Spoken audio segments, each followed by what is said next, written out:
Comme on dit, dans la vie, tu décides d'avancer avec deux choses, soit des énergies positives, soit des énergies négatives. D'accord. J'ai choisi d'avancer avec des énergies positives. D'accord. Nous sommes le 20 mars 2020, ça fait déjà 4 jours que nous sommes enfermés chez nous par décret gouvernemental et on ne sait pas du tout encore que ça va durer 2 mois, on ne sait pas du tout combien de temps ça va durer, mais une chose est sûre, c'est que on commence déjà à se péter les rouleaux. Et c'est à ce moment-là, comme de par hasard, que va arriver une série majeure dans l'audiovisuel français qui va tout balayer sur son passage, Validé. Et ça raconte l'histoire d'un jeune rappeur qui s'appelle Apache, qui est interprété par Attic, et qui va avoir la chance de s'incruster au Planète Rap de son idole Mastar, qui est interprété par Sams, et donc il va tout déchirer lors de son freestyle, et ça va être le nouveau rappeur en vue, ce qui va beaucoup embêter Mastar, qui ne veut surtout pas qu'un petit jeune vienne lui mettre du plomb dans l'aile. Et comme Mastar, c'est un petit filou, il va vraiment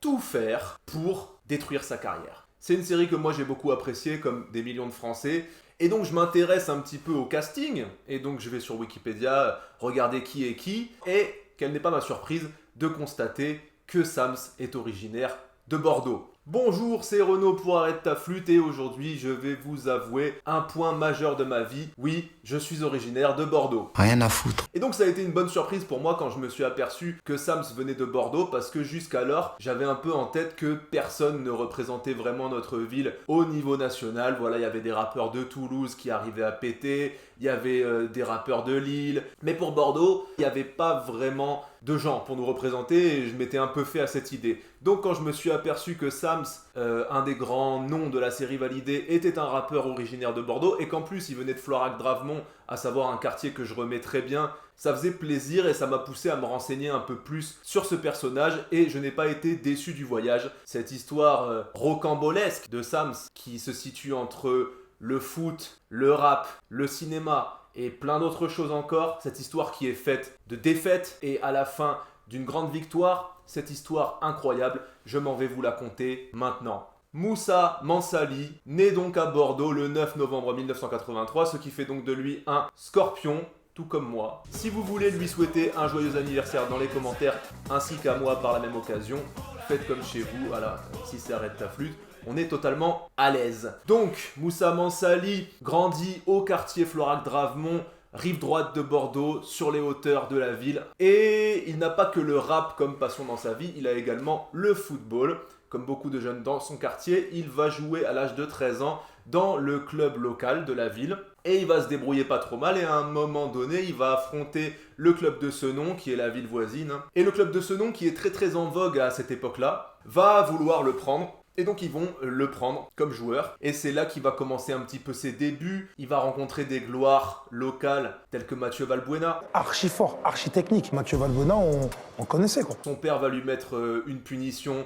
Donc il va rater des sélections, il va déjà rater une opportunité. Après de là, il va se retrouver à avoir une opportunité en Angleterre, il va partir en Angleterre, sauf qu'il va se faire arnaquer par un agent. Il va également aller en Israël, où bizarrement il va pas trop kiffer l'ambiance, donc il va revenir, il va aller en Grèce à Rhodes et il va signer un contrat avec le club de Rhodes. Et là encore il tombe sur un véreux qui essaye de l'arnaquer, qui essaye de prendre son passeport pour le retenir de force. C'est pas ma spécialité, mais si ça vous intéresse, eh ben, je vous invite à regarder l'interview de Sams pour le Club des 5 où il revient vraiment en détail et franchement c'est vraiment palpitant comme histoire. Tu connais, je le démarre. Je pète ma tête, je vois rouge. Dans ma chambre, j'ai tout arraché. J'ai ouvert la baignoire, j'ai tout arraché. Les fils de la télé, je posais par terre. J'ai pissé sur les draps, j'ai fait du sale. À la même époque où il joue au football, il rappe au sein d'un groupe local qui s'appelle Le Square et ils arrivent à faire des premières parties de concerts, etc., des petits concerts locaux. Et il va se retrouver à faire la première partie de Cynic, Tandem et l'Escadrille quand ils font leur Indépendance Tour vers 2006 par là, quand ils font le tour de la France. Et à ce moment-là, il va se faire repérer par Philo, qui est le cofondateur du label Beaumaillé Musique avec Youssoupha. Et après quelques échanges, etc., il va avoir l'opportunité de faire un morceau sur la célèbre compilation Hostile 2006, une compilation mythique sur laquelle il y avait des morceaux tels que Arrêtez de Desporuti. Hey, monsieur l'agent, à la base je suis un bosseur. Arrêtez les fous musclés, bande de chiens de bosseurs. Ou encore Fais ce que t'as à faire de Salif. Hostile, style, gueule de manche-pierre. Mon compte en banque sous mon matelas, moi j'ai pas à m'en faire. Donc voilà, c'est très très lourd. Alors ce qu'il fait lui, c'est chouette aussi comme morceau, c'est vraiment dans la veine du rap de l'époque qui puait le seum. C'est question on est tous baisés mentalement, pas le nerf, Flora grave, mon match de bordel, c'est grave, non? Et bon bah c'est pas mal, mais encore une fois, il y avait du haut niveau sur cette compilation. Donc ça va pas être lui qu'on va le plus retenir. Cependant, ça lui permet quand même de signer sur le label Bomaye Music de Youssoupha. Et dans la foulée, en 2009, il sort son premier projet solo, un street album qui s'appelle Un nouveau jour, un nouveau billet. Et il y a déjà un truc qui m'intrigue, c'est que dans les interviews qu'il donne, il précise que c'est un street album dans le sens où c'est un album qui est fait avec les moyens de la rue. Donc je pense que vous avez compris ce que c'est les moyens de la rue. Et ça m'étonne parce qu'il s'est autofinancé. Et pourtant, apparemment, il devrait déjà être chez Bomaye Music. Donc c'est bizarre que le label n'ait pas financé son album.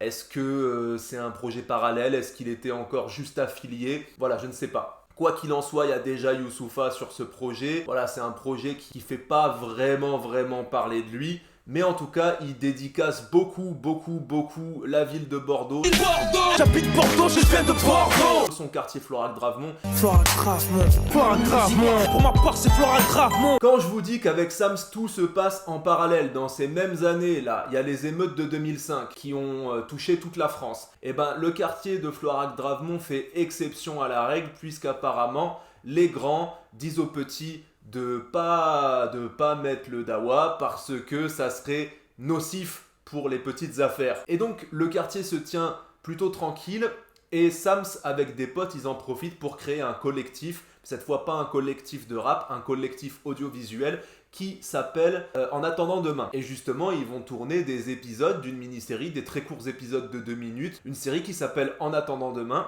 et qui porte en quelque sorte à leur façon un acte politique parce que ça va leur permettre de montrer la vie des quartiers telle qu'ils l'entendent, telle qu'ils la connaissent, sans aller dans les clichés, mais on va dire en faisant pas dans la langue de bois non plus, mais toujours avec humour et avec beaucoup de tendresse. La gauche ou la droite? C'est la même. Et c'est cool parce qu'on est au tout début de YouTube et ça a du succès sur YouTube parce que c'est plutôt marrant et en plus il y a beaucoup de gens dans tous les quartiers de France qui peuvent s'identifier aux personnages. Pendant quelques années, ils enchaînent les épisodes et ça va faire un petit buzz. Et Bruno Gassio de Canal+, l'ancien auteur des Guignols de l'info, va les repérer, va un peu les prendre sous son aile et ça va leur permettre de tourner un téléfilm qui va être diffusé sur Canal+. Le truc que je trouve un peu ambigu dans la démarche de Bruno Gassio, c'est qu'il leur aurait dit à l'époque, en gros, de pas s'enflammer, que la ménagère n'était pas prête à voir des Noirs et des Arabes à la télévision. Sans doute ça partait d'une bonne intention de sa part pour les prévenir, mais je trouve ça toujours un peu dommage, ce genre de choses qui peuvent décourager des jeunes qui ont de l'ambition, mais peut-être qu'il avait un peu raison quand même, parce qu'il avait pour objectif ensuite de faire un film au cinéma, film qui n'a jamais vu le jour. C'est un téléfilm que je connaissais pas, mais par rapport à d'autres films qui ont été au cinéma dans le délire film humoristique sur la cité, comme Les Kaira ou encore Les Lascars, on est dans quelque chose qui paraît beaucoup plus réel. Et il y a beaucoup de justesse, je trouve. Il y a notamment le personnage qui est joué par Sabrina Ouazani, qui est jugé par le quartier, par certains jeunes du quartier, parce qu'elle aurait des mœurs légères. Et en fait, on s'aperçoit que les personnes qui l'accusent sont encore pires qu'elle dans leur comportement. Il y a l'ancien grand frère du quartier qui est devenu alcoolique et qui dort dans les immeubles. C'est ce que je vais faire aujourd'hui. Aujourd'hui, je me barre d'ici aujourd'hui. Tu veux te barrer du quartier? Je descends à la cave. Voilà, plein de trucs comme ça, assez sombres en fait, assez tristes, et qui sont pas forcément montrés dans d'autres films parce que je pense c'est pas forcément les mêmes personnes qui ont fait ces films. Donc je trouve ça dommage que ça a pas fait plus de boucans, mais en tout cas ça lance Sams dans l'audiovisuel. On revient à la musique, en 2011, Sams sort Go Fast Mixtape. Go Fast, donc c'est remonter d'Espagne, passer la frontière française avec une grosse bagnole chargée à mort de kilos de carambars et autres friandises pour ravir petits et grands. Et il faut préciser que la ville de Bordeaux est quand même relativement proche de la frontière espagnole, donc ça facilite ce genre de petites activités. Donc il y a une grosse présence de Youssoupha sur cette mixtape et également d'autres artistes affiliés Bomaye Music comme SP. Il y a un truc à préciser vis-à-vis de Bomaye Music, c'est que c'est quand même une écurie de chevaux de course. Je parle de qualité de rap. Youssoupha, c'est un gars, à chaque fois que je l'entends sur un son où il peut y avoir 3, 4, 5, 6 rappeurs, j'ai toujours l'impression qu'il les mange tous tout crus et que vraiment il plane au-dessus d'eux, quoi. T'as pas d'équipe, on a Tricard ou Vorago. Et ta clique aussi massive que les ultras de la S Monaco. Sam, c'est un bon rappeur, hein. C'est vraiment un bon rappeur qui a de la technique, qui a des textes, mais il n'est pas plus fort que ces gars-là, que SP, que Youssoupha. Et donc je me dis qu'il va avoir un peu de mal à se démarquer peut-être dans cette écurie Bomaye Music. Donc il sort Go Fast Mixtape et dans la foulée il sort la série des Gestlude. Donc Gestlude partie 1, Gestlude partie 2, Gestlude Révolution. Et là il est intelligent je trouve parce qu'on n'est même pas encore à l'époque du streaming, on est encore à l'époque du téléchargement et de iTunes. Et il a l'intelligence pour moi de faire des EP très courts qui font entre 15 et 30 minutes. Et c'est un truc qui s'est beaucoup démocratisé par la suite avec le streaming parce que c'est pour garder l'attention de l'auditeur en fait, en arrêtant de faire des projets qui font 1h, 1h30. Donc ça je trouve ça intelligent et en dehors de ça, ces projets c'est aussi pour lui l'occasion de montrer l'étendue de sa technique. Dès le premier Gestlude, je retiens en particulier le morceau Je bloque où Sams revient sur des traits de sa personnalité tels que le fait qu'il serait généreux avec ses amis, y compris lorsqu'il ne se fait pas d'illusions sur la qualité de leur amitié à son égard. Pourtant je vous aime comme des frères. Pour vous je mangerai du fer, mais bon ça on ne peut rien y faire. Et ça vient faire mentir un peu un cliché qu'on pourrait avoir sur Sams, notamment dernièrement à travers le personnage de Mastar. Sams, c'est quelqu'un qui dégage aussi beaucoup de seum, déjà à l'époque, dans ses interludes. Mais non, t'es un tueur, toi, Sur la vie de ma mère, je vais te tu les as pas en fait. Dans beaucoup de ses rôles, il joue beaucoup le mec qui s'énerve et qui crie, et c'est quelque chose qui lui va très bien en fait. Qu'est-ce que ça veut dire, on a perdu pendant Rachid? Rachid, il va me tuer s'il a pas son oseille. Il va tuer toi, il va tuer lui, il va tuer tout le monde, Rachid. Tout ça à cause de ce bouffon là. C'est qui le bouffon là? C'est toi le bouffon. Et on sent que ça vient d'une rage qu'il a, et je pense tout commence avec ses premiers ratés dans le football en fait. C'est un mec qui a le seum, et ce seum là, eh ben, il aurait pu le rendre mauvais, il aurait pu le rendre méchant comme le personnage de Mastar, mais il semblerait que, à entendre ce qu'il dit de lui et aussi ce que les autres disent de lui, semblerait qu'il ait réussi à rester quelqu'un de bien malgré tout ce seum, malgré toute cette frustration, toute cette colère qu'il a en lui. Un truc qui est assez déchirant aussi sur ce morceau, c'est que Sams, du haut de ses 30 ans, parce qu'il a à peine 30 ans à cette époque, il dit qu'il pense qu'il a déjà raté sa vie. Cette impression d'avoir raté ma vie, sous entière et bien surveillé comme un musulman marchand dans Tel Aviv. Et moi je veux pas faire le coach de vie, le psychologue à deux balles, mais on voit qu'il est très actif et même qu'il fait un travail de qualité dans plein de domaines, dans le foot, dans l'audiovisuel, dans la musique, mais peut-être que le fait qu'il fasse ça sérieusement mais qu'en même temps il ne croit pas complètement en lui, peut-être que c'est ça qui l'a freiné pendant un moment et qui l'a retardé. En tout cas dans sa musique, ça se ressent. À la même époque, la carrière cinématographique de Sams commence à décoller parce qu'il va enfin pouvoir jouer dans des films diffusés au cinéma. Donc son premier film diffusé au cinéma, c'est en 2013, ça s'appelle Mohamed Dubois. C'est un film avec Éric Judor. Je sais pas ce qui m'arrive, elle me rend dingue. Cette fille, elle t'a fait du sang.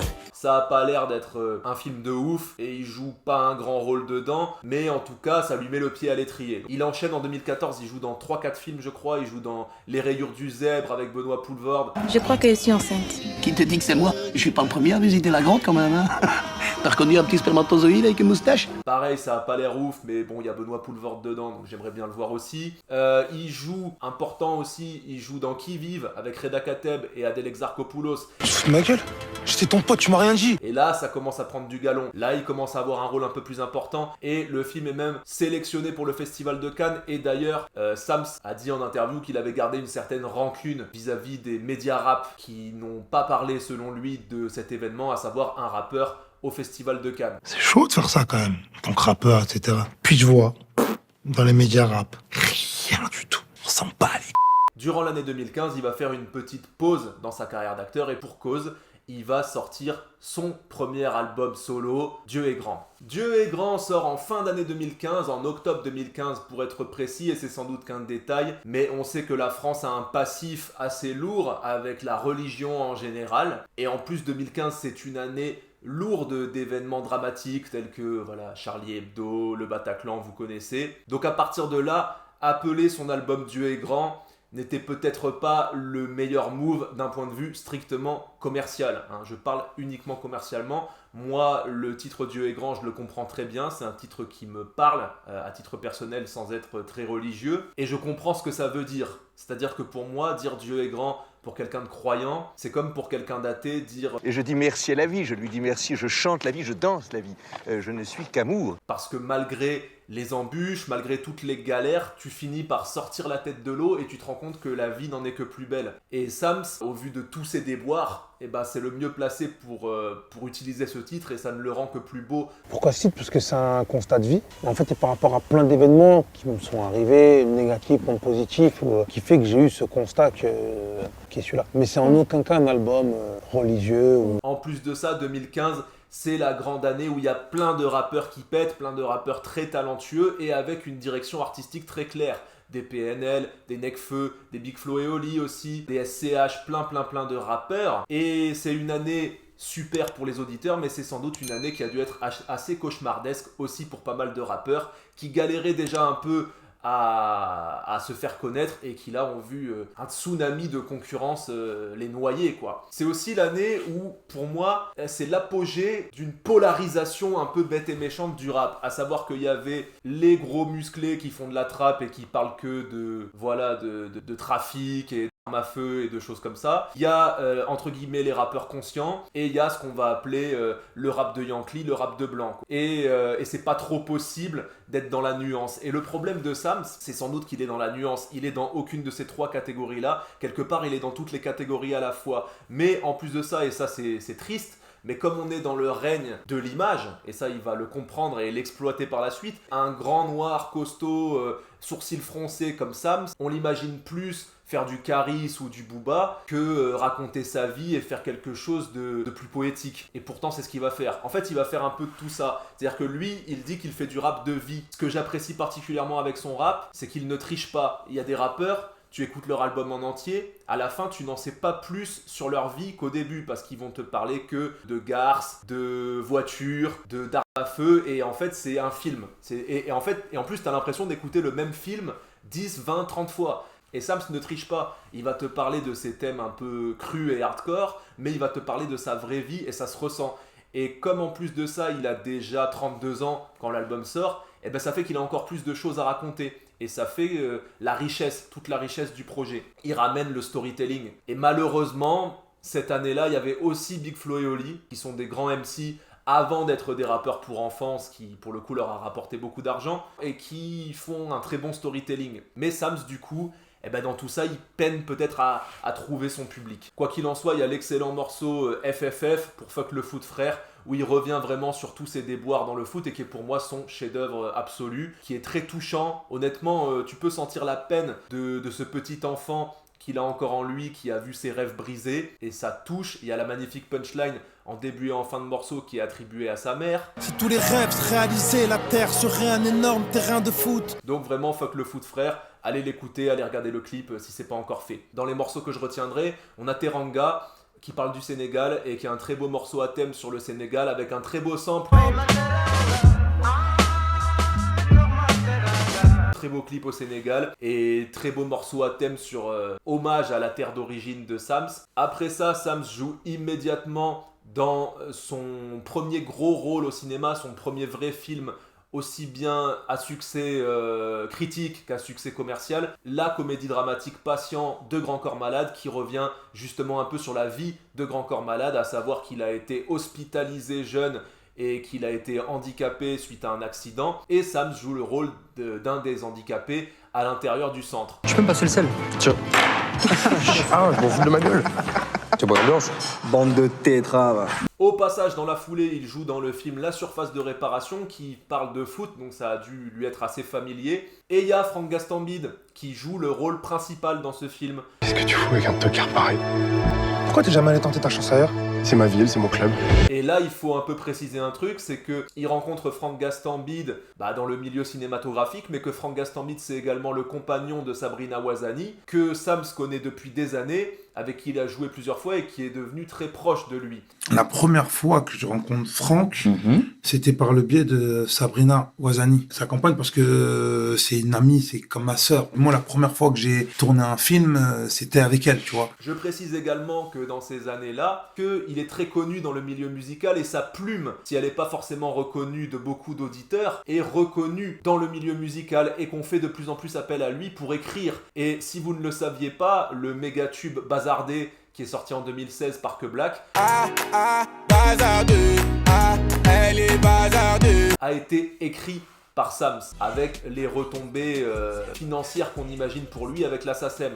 Et par la suite, il est recherché par des artistes de variété françaises qui n'ont rien à voir avec le rap, tels que Tal ou encore Kenji Girac, pour écrire pour eux. Donc, ça c'est un truc que très peu de gens savent, mais c'est un autre business lucratif pour Sams. Dans la foulée, il tourne dans d'autres films et il va tourner dans le film La vie scolaire, qui est à nouveau un grand succès, d'ailleurs qui est aussi réalisé par Grand Corps Malade, où il va jouer un surveillant, et c'est là que... c'est là pour moi que Sams, sa tête, son personnage va être vraiment connu du grand public, et notamment la célèbre scène Moussa mec de mon bâtiment. Effectivement, je le connais. Bingo. Moussa le mec dans le bâtiment. Calme-toi. T'as entendu? Pouloulou. Moussa Moussa. Scène qui est devenue culte et qui lui a permis ensuite de tourner un clip. Pouloulou. Ouais, c'est Moussa. Tu l'as croisé dans le Banks, le mec de mon bâtiment. Et qui est à mon sens le premier et peut-être le seul vrai succès commercial dans la musique de Sams. Il a compris qu'on pouvait vendre de la musique par le biais de l'audiovisuel. Et donc finalement, le fait d'avoir plusieurs casquettes comme ça lui a permis de connecter les deux univers pour en sortir plus fort. Et c'est ce qui va passer exactement par la suite avec la série Validée. Donc ce qui est important à savoir par rapport à la série Validée, c'est que Sams ne va pas avoir juste le rôle d'un gros acteur. Il va vraiment aider Franck Gastambide à réaliser cette série, puisqu'il va jouer le rôle d'intermédiaire entre Franck Gastambide et les rappeurs qu'il va venir chercher pour jouer dans la série. Parce que Franck Gastambide, c'est pas encore forcément quelqu'un de très estimé dans le rap, notamment parce que il a renvoyé un peu des clichés de la banlieue dans des films comme Pattaya ou comme Les Kaira. Bienvenue sur Inch'Allah Airlines. Notre température sera de 35 degrés à notre arrivée à Pattaya. En plus, c'est la toute première série sur le rap. On ne sait pas du tout ce que ça va donner à l'époque. Et il y a une certaine méfiance vis-à-vis de ce projet des rappeurs. Et comme Sams, encore une fois, n'est pas très connu du grand public, mais après toutes ces années, il est bien connu dans le rap. Et apparemment, c'est quelqu'un même d'assez respecté. Il va aller parler aux rappeurs pour venir jouer dans la série, pour les convaincre. Et c'est comme ça qu'il va même arriver à convaincre une grosse pointure comme Mac Taylor. Le plus intense, c'était Mac Taylor. Au-delà de l'apparition, c'est ce que ça représentait. 3 heures de débat. 3 heures de débat intensif, mais nécessaire parce que justement, ça peut être, le projet aurait pu, ça aurait pu être n'importe quoi. C'est quelqu'un, Mac Taylor, tu vois. Ça veut dire qu'il a une expérience avec justement de tout ce que nous, le rap, on a peur en fait d'être récupéré, d'être mal représenté. Au passage, il joue un peu un rôle d'agent de casting parce que c'est lui qui a repéré Attic pour le rôle principal. C'est lui également qui va repérer Bosch pour jouer le rôle du méchant Carnage. Continue de faire tes showcases dans des chichas, mais viens pas faire ça chez nous. Et donc par la suite, après la série, quand Bosch et Attic, qui sont relativement jeunes encore et qui ont des carrières en développement, vont sauter sur l'occasion pour sortir des projets et puis vont avoir de la popularité auprès de la jeunesse parce que leurs personnages sont bien construits et sont assez en lien avec leur rôle dans Validé. Mais Sams, lui, ce que les gens ne savent pas, c'est qu'il est là depuis longtemps et il se précipite pas pour sortir de la musique sans que les gens aient forcément conscience de son implication profonde dans le projet. D'ailleurs, il faut également ajouter dans tout ça que Sams est celui qui coordonne, qui organise la production des bandes originales de la saison 1 et de la saison 2 de Validé. Donc c'est encore une autre casquette qu'il faut lui rajouter et sans doute une autre source d'argent pour lui. D'ailleurs, en 2021 sort le 2e album de Sams qui s'appelle Inspiré d'histoires vraies et qui lui permet encore de faire un album conceptuel en connectant vraiment le monde de la musique et le monde du cinéma. Notamment, il y a beaucoup d'interludes du début à la fin qui sont en fait des dialogues de techniciens, comme si finalement mise en abîme, son album est un film et son film est un album, etc., etc. Sams va rappeler aux gens qu'il s'en fout de pas être très connu. Notamment, il dit qu'il signe plus de contrats que d'autographes. Je suis pas le plus connu, mais je signe plus de contrats que d'autographes. Pour quelques dollars de plus, Sams nous montre à la fois à nouveau son art de storyteller en se mettant dans la peau d'un flic perdu qui se retrouve pris dans une spirale de violence et qui voit ses collègues massacrer un jeune et qui se demande ce qu'il fout là. Et bon, le seul bémol que je mettrais, c'est que le plot twist de c'est un flic noir, bon, on l'avait vu venir. Des sueurs et du sang et des larmes, il respire, hamdoullah. Les collègues me répètent que je suis fou là, aide-nous, Abdoulaye. Il y a la présence de Que Black et de NASA sur un morceau bien dansant comme ils savent le faire. Et là, faut revenir un peu sur Beaumaillé Music. Il faut savoir que Sams a depuis quelques années quitté le label Beaumaillé Music sans qu'on ait vraiment trop d'explications, mais on sait qu'il serait assez en froid avec les big boss, notamment avec Youssoupha, qui ne dédicace plus du tout, hein, mais on n'a pas trop d'explications. Moi, je pense qu'il doit certainement être frustré du raté de sa carrière et de la gestion qui en a été faite. Quoi qu'il en soit, ce qui est cool, c'est de voir qu'il est toujours en très bon terme avec ses petits frères de Beaumaillé Music, à savoir NASA et Que Black, qui ont des succès commerciaux monstrueux par rapport à lui, ce qu'il a connu. Et encore une fois, il semble pas en prendre le seum et il les invite sur son album. Et ça, c'est des choses qui sont cool à voir. Il y a le fond de la classe qui arrive à la fin de l'album et qui est une espèce de morceau fleuve qui, je crois, fait 5 minutes. Je précise qu'il y a Noxious à la prod, qui est un producteur assez récurrent de Sams et qui vient également de Bordeaux. Donc encore une fois, ça fait plaisir. Il fait vraiment du bon son. Il fait un peu le bilan, finalement, de tout son parcours. Et il revient un peu sur toutes ses déboires. Et ça se termine où Flora Gravon, le bar, la cité, tous les gravons. Je suis parti en mission et c'était grave long. Quelque part, il revient au quartier et il revient d'une longue mission. Donc il y a ce côté un peu Ulysse qui revient à Ithaque après des années de galère. Et c'est cool en fait, c'est une image qui est cool et qui fait plaisir. Je terminerai en disant que depuis, Sams a joué dans plusieurs autres projets audiovisuels. Et, chose importante, il a enfin eu son premier rôle dans un film, à savoir Le Marchand de Sable. C'est qui? Il cherche juste un endroit pour dormir. Mais il y a des centres pour ça. Il n'y a pas de place dans les centres. Donc c'est un film qui parle d'un mec d'origine africaine qui se retrouve un peu par hasard à devenir marchand de sommeil pour des émigrés africains. Et donc en fait qui se retrouve avec le mauvais rôle, quoi. Qui se retrouve à devenir le méchant du film. Et même si il est noté 2,9 sur Allociné, donc c'est pas mal, quoi, c'est au-dessus de la moyenne, bah je serais vachement tenté de le voir parce que la bande-annonce m'a vachement donné envie. Je précise aussi que ça fait depuis 10 ans que Sams nous dit qu'il aimerait bien passer derrière la caméra et devenir réalisateur. Ça fait partie de ses derniers grands projets. Et vu qu'il a été moins actif ces derniers temps en tant qu'acteur, j'espère qu'on le verra dans pas longtemps réaliser un film. Et notamment, ça fait 10 ans qu'il parle de réaliser un documentaire sur les petits jeunes comme lui qui ont échoué dans le foot, qui ont été victimes de malversations et qui en général se sentent seuls et qui ont l'impression d'être nuls parce qu'ils voient d'autres gens réussir autour d'eux et qu'ils n'ont pas de soutien et qui croient que tout est de leur faute. En tout cas, lui, c'est comme ça qu'il a vécu la chose et il voulait rassurer les jeunes, les réconforter en leur montrant qu'ils ne sont pas seuls et que ça arrive à plein d'autres gens et aussi conscientiser les jeunes sur ce problème-là pour qu'ils soient plus méfiants tout simplement. Donc c'est vraiment un projet dont j'aimerais bien voir un jour le résultat. Donc j'espère fortement qu'on le verra dans pas longtemps. Pour conclure, je dirais gros big up à Sams, Moussa mec de ma ville, bravo à toi. En fait, ce qui transpire de son parcours, encore une fois, c'est le seum du début à la fin. Sauf que, contrairement à d'autres, il s'est pas enfermé dans son seum, il a réussi à en faire quelque chose de positif et à construire. Et donc c'est pas un hasard s'il joue les mecs énervés comme Mastar. Mastar, pour moi, c'est un rôle qui était limite taillé sur mesure pour lui, parce que Mastar, ça aurait pu être quelque part le rappeur que Sams aurait pu devenir. Si déjà, ça se trouve, s'il avait eu plus de succès dans le rap, il aurait pu devenir comme Mastar, à savoir jaloux et à tout vouloir garder pour lui. Alors qu'en fait, ce qui transparaît de lui, dans ce qu'il raconte et dans ce que les autres racontent de lui, c'est que c'est quelqu'un justement de généreux qui donne aux autres et qui pardonne même quand on n'a pas cru en ses projets au départ. C'est ce qui s'est passé notamment avec la saison 2 de Validé, quand d'autres rappeurs sont revenus le voir alors qu'ils l'avaient négligé à la base. Gros big up à lui encore une fois, c'était Renaud pour Arrête ta flûte. Dites-moi ce que vous avez pensé de cette vidéo dans les commentaires, dites-moi ce que vous pensez de Sams, ce que vous pensez de sa carrière, comment vous l'avez connu aussi, est-ce que vous l'avez connu comme moi assez tard avec Validé, est-ce que c'était avec la vie scolaire, est-ce que vous le connaissiez du rap avant, est-ce que vous aviez vu En attendant demain, dites-moi tout ça dans les commentaires, donnez-moi des sujets aussi pour les prochaines vidéos, de quoi vous aimeriez me voir parler, n'hésitez pas à lâcher un pouce bleu si ça vous a plu, à vous abonner, à partager où vous voulez, à en parler autour de vous aussi, et en attendant, on s'attrape très très vite pour une prochaine, see you later.